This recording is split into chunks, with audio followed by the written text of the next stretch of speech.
what I would say, and I think this is the approach with the Pacific. If you think about how did the status of women improve in Australia, it wasn't necessarily because governments decided to do it because it was the right thing to do. It was driven by the women's movement. And there's a women's movement in the Pacific. There's women's movement in Pakistan. And it's really important to strengthen and empower those women so that they can drive that change at the same time as having conversations with government.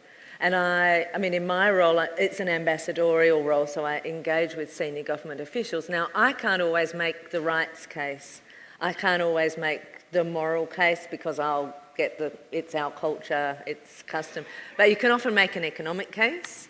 And the same in Australia, how did people get childcare? Well, people made the economic case, or maternity leave. It was built on the economic case. Well, we know that there's sort of moral reasons for it. But, I also, I suppose, in my role would also at times draw on the economic case. And I do think that when Pacific Island leaders signed a declaration, when they came up with that declaration a couple of weeks ago, I think what drove them particularly was the need to develop their countries, and that they could see that if they were not including 50% of the population fully in developing their countries, then they weren't going to achieve that. So I don't think it's necessarily as stark as sort of this cultural imperative, going in and telling people what to do.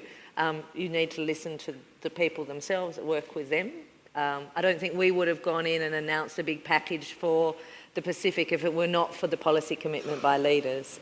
The two need to go hand in hand.